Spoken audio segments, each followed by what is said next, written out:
7h, 9h, Europe 1 matin. Et voici le zapping politique. Bonjour Dimitri Vernet. Bonjour à tous. Tic, tac. Les jours semblent longs, très longs avec Emmanuel Macron. Nous ne pouvons nous permettre ni les divisions, ni l'immobilisme. C'est pourquoi je nommerai dans les prochains jours un Premier ministre. Une semaine est passée et toujours pas de Premier ministre. Le maître des horloges est déréglé et c'est confirmé par la porte-parole du gouvernement, Maud Bréjon, en sortie du Conseil des ministres hier. Le président de la République n'a pas donné d'indication sur la temporalité de son choix à venir. Vers l'infini et au-delà.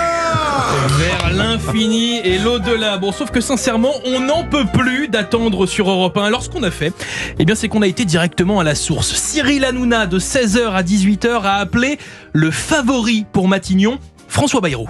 Oui. François Bayrou. C'est fou. Et là, il décroche. Allô, oui, bonjour François Bayrou. Oui, qui est à l'appareil. Bonjour François Bayrou, on est en direct, on est sur Europe 1. En fait, c'est Cyril Hanouna dans On marche sur la tête. Et on voulait vous dire on serait très heureux que vous soyez Premier ministre. Oula. Ah, il a raccroché, c'est incroyable. Non, il a raccroché. Le téléphone pleure. Le téléphone pleure, mais bon, autant vous dire que vu la vitesse à laquelle il a répondu, c'est sûr que François attend un coup de fil de l'Élysée, c'est sûr. C'est formidable. La vie, parfois, ça offre des surprises. En attendant, peu importe qui sera nommé, la stratégie de la Macronie est claire et c'est expliqué par le député Richard Ramos sur CNews. Il faudra décrocher le Parti Socialiste de LFI.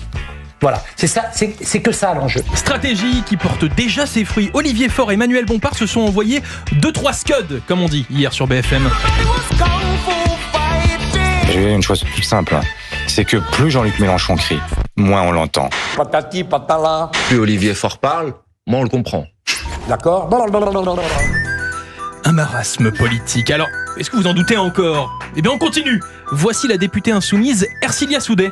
Bonsoir à toutes et tous. Donc je suis à l'Assemblée et j'ai eu le plaisir d'annoncer une proposition de loi que je vais déposer la semaine prochaine et qui a été co-signée par mes collègues LFI. Sur les réseaux sociaux, Ercilia nous a présenté une proposition de loi. Sa proposition de loi.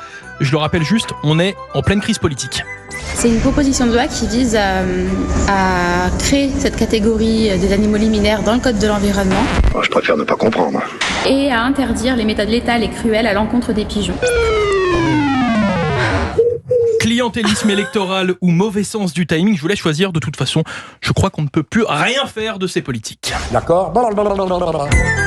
Les animaux liminaires, elle a dit. Oui, exactement. Je préfère ne pas savoir. Ça, apparemment, les pigeons sont des animaux liminaires, de ce que j'ai compris. Bon, écoutez, on va aller se renseigner. Merci beaucoup, Dimitri Vernet.